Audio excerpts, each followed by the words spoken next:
Hello बच्चों, welcome to SR classes. SR classes में आप सबका एक बार फिर से स्वागत है। मुझे पूरा भरोसा है इन क्लासेस में जो भी आपको पढ़ाया जा रहा है, समझाया जा रहा है, आप खूब एंजॉय कर रहे हैं, खूब समझ में भी आ रहा है। हमारे पिछले कई वीडियोस अलंकार से संबंधित हुए हैं, जिसमें हमारा उद्देश्य यही था कि गानों के माध्यम से अलंकार को सीखें।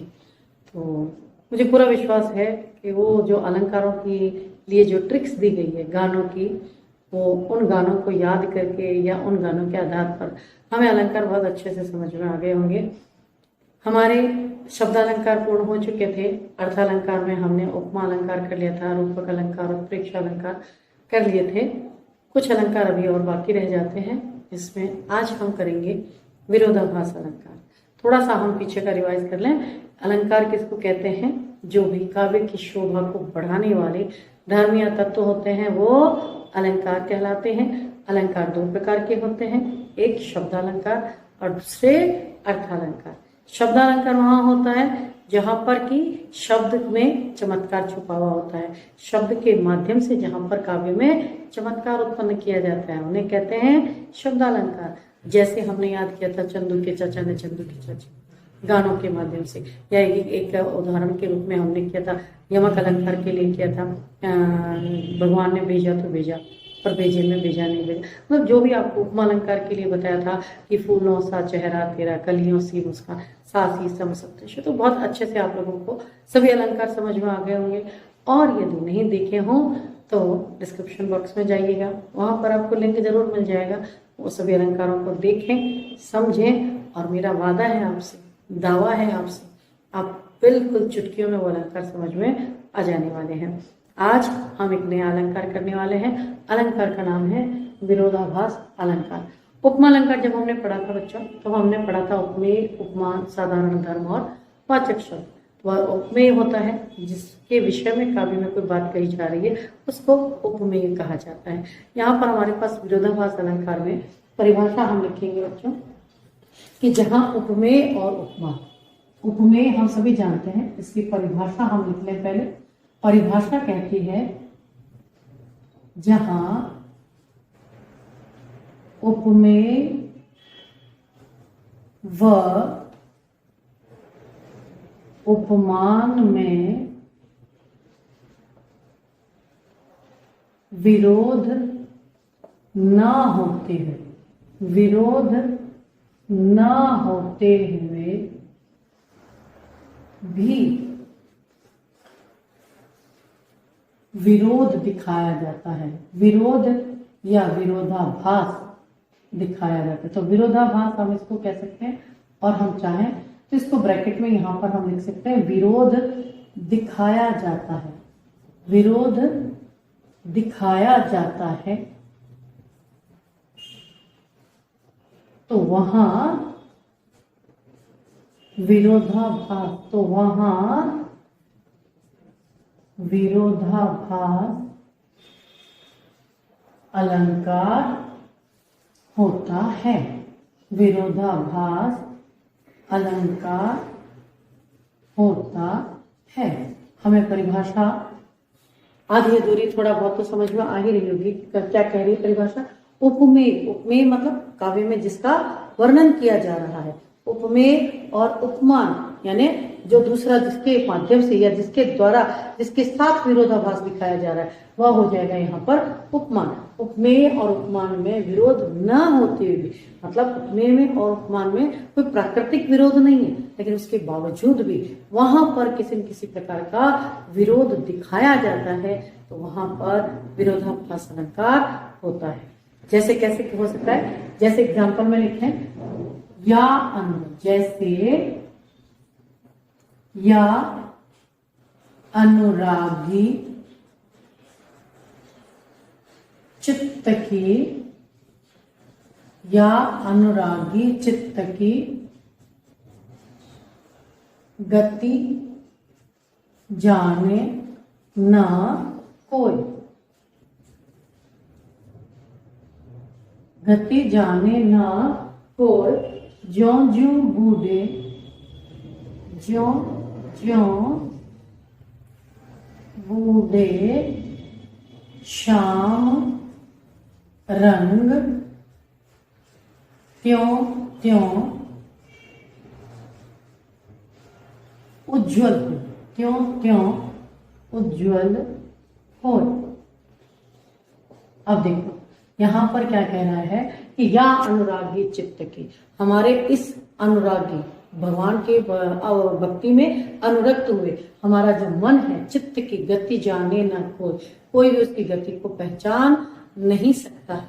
क्यों? क्योंकि कृष्ण का जो वर्ण है वो कैसा है, बिल्कुल श्याम वर्ण है, और कृष्ण के वर्ण में, कृष्ण की भक्ति में डूब जाते हैं तो वो कृष्ण का वर्ण जो श्याम वर्ण होता है उसमें, मतलब कृष्ण की भक्ति रूपी रंग में जब हम डूब जाते हैं, कृष्ण की भक्ति के रंग में जब हम डूब जाते हैं, तब यहाँ पर क्या बता रहे हैं कि ज्यों ज्यों बूढ़े श्याम रंग, शाम के रंग में हम जितना, शाम का नाम वैसे दो अर्थों में कर सकते हैं, एक तो शाम क्या होता है श्री कृष्ण, और दूसरा अर्थ होता है काला रंग, श्याम वर्ण को क्या कहते हैं कि काला वर्ण। अब यहाँ पर क्या कहते हैं, दुनियादारी में, व्यवहारिकता में, सांसारिकता में यदि हम देखें तो काले रंग में यदि किसी भी रंग को डुबो दिया जाए तो वो कैसा होता है, काला ही होता है।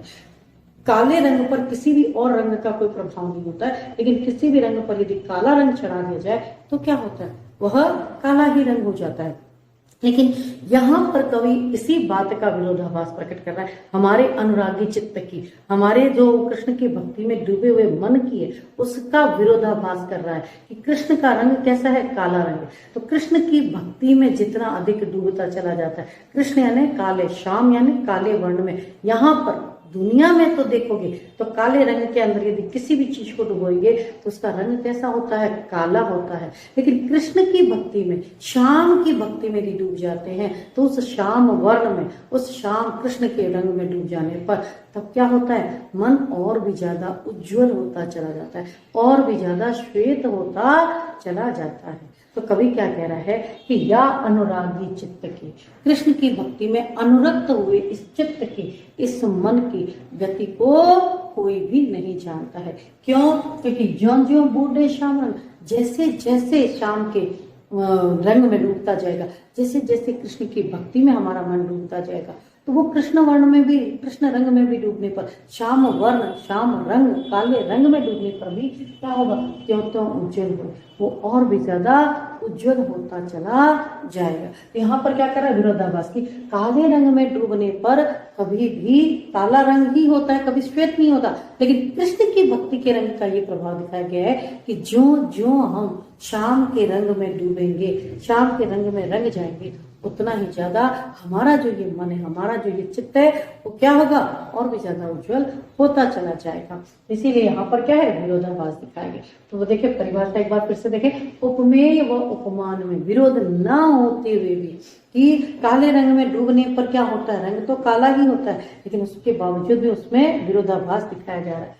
क्या कह रहे हैं, विरोध न होते हुए भी विरोध दिखाया जाता है, विरोधाभास दिखाया जाता है, तो वहां पर विरोधाभास अलंकार होता है। जैसे कि यह अनुरागी चित्त की गति जानी न कोई, यहाँ पर अनुरागी चित्त की गति के बारे में बताया जा रहा है, उसकी स्थिति के बारे में बताया जा रहा है। यह अनुरागी चित्त जैसे जैसे श्याम वर्ण में, श्याम रंग में डूबता चला जाएगा, वो वैसे ही वैसे उज्जवल होता चला जाएगा। तो यहाँ पर हमारा क्या है, विरोधाभास अलंकार। इसके मैं ट्रिक बता देती हूँ बच्चों। इसकी ट्रिक कहेंगे हम, जब से लगी आंख,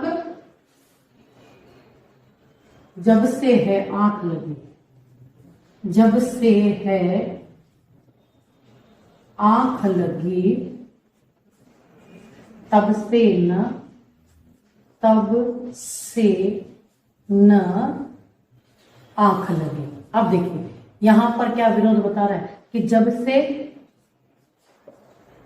से आंख लगी, मतलब जब से नायक की नायिका के साथ नजरों से नजरों के पेच लड़ गए, आंख से आंख लड़ गई है, तो जब से है आंख लगी, अर्थात नायक की नजर नायिका की नजर से जब से मिली है, तब से न आंख लगी, तब से मुझे नींद न आए, मुझे चैन न आए, है ना, तब से न आंख लगी, तब से मुझे नींद में, आंखों में नींद नहीं आएगी। लगी। यहाँ पर भी विरोधाभास क्या कर रहा है कि जब से है आंख लगी, आंख लग जाती तो नींद आनी चाहिए, लेकिन यहाँ पर विरोध क्या प्रकट कर रहा है, जब से है आंख लगी तब से ना आंख लगी, जब से मेरी नायिका के साथ नजर मिली है तब से मेरी तो आंख लगी ही नहीं है, आंखों में नींद आई ही नहीं है। इस ट्रिक को हम आसानी से याद कर सकते हैं, जब से है आंख लगी तब से ना आंख लगी। एक और मैं ट्रिक बता सकती हूँ बच्चों, इसको देखिए आप, इसमें कहते हैं ना खुदा ही मिला ना विसाले सनम, ये शेर खाली में है ये, ना खुदा ही मिला